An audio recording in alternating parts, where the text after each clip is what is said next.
There's a man waking up each day at 4 in the morning and he's proud of it. He posts about it. He's built his entire identity around the fact that he suffers more than you and I do before sunrise. And I want you to think about that for a second. Somewhere along the way, we confused efficient suffering with progress. And we looked at our struggle and decided that this was the same thing as success, but it really isn't. And I'm not here to mock those people. Some of them have tremendous willpower. But I want to ask you something very important and sit with it honestly. Who sold you on the lie that effort was the same as leverage?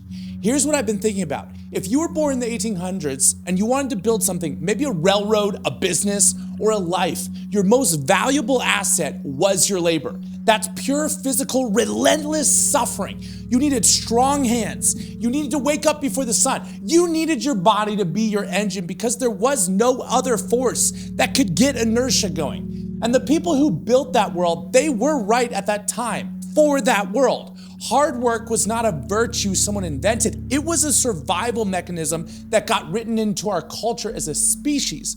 We made it moral, we made it sacred, and we passed it down like scripture. But here's the thing about zealots. Sometimes the world changes and our scripture doesn't. The Industrial Revolution happened and we kept glorifying manual labor, even as the machines took over. Then the information age arrived and we kept celebrating the person who worked the longest hours, even as the person who thought the right thought at the right afternoon created more value than 1,000 people grinding did for a year. In fact, at some point in the last 20 years, the most valuable humans on earth stopped being the hardest workers. Elon Musk might be the exception there, but there's plenty of coal miners who work harder than Elon Musk. The founder who bet on mobile, even when everybody said it was a toy, that was the guy who got rich. The investor who bought Bitcoin when people thought it was a scam, he got rich. The designer who said simplicity is the product when every competitor was stuffing their products with more features, he got rich. Those are directional questions, not labor. And now, in this very moment, we're living through the largest directional shift in the history of human civilization.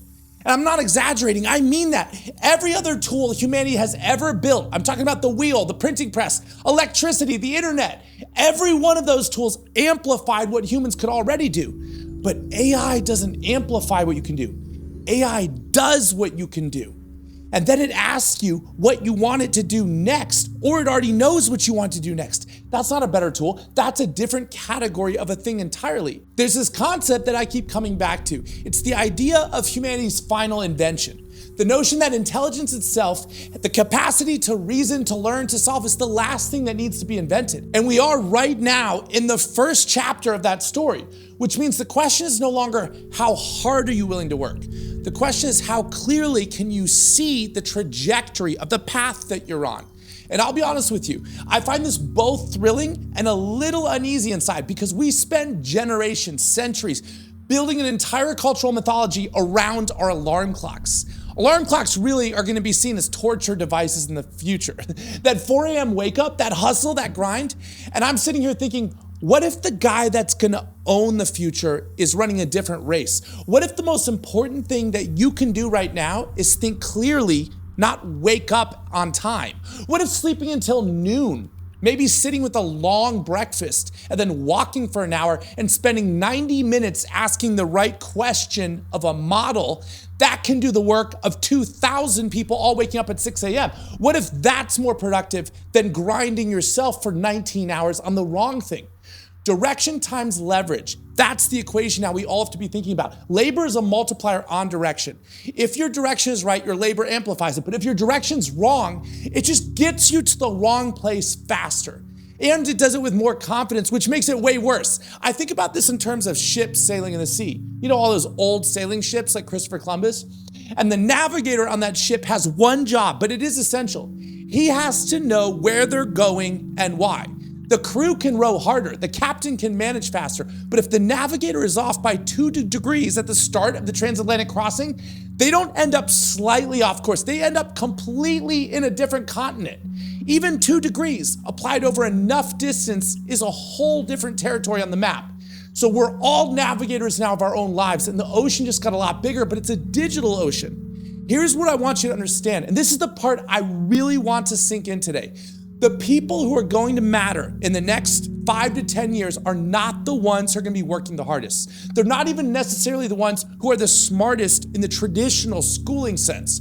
They're the ones who can think clearly under certainty, who can hold a question long enough to find a non-obvious answer, and who have the intellectual courage to bet on a direction before it's obvious to the masses. And the emotional steadfastness is important too. That's staying your course when it gets uncomfortable. That's a human skill, a deeply human skill. And AI won't replace courage, it rewards it though. Here's the leverage equation we all have to be thinking about. Imagine you have a clear vision that's genuinely crystal clear in your life, and it's a directionally correct vision of what you're building and why. And you sit down every morning with tools that can code, write, research, design, analyze, and iterate at the speed of maybe 500 people.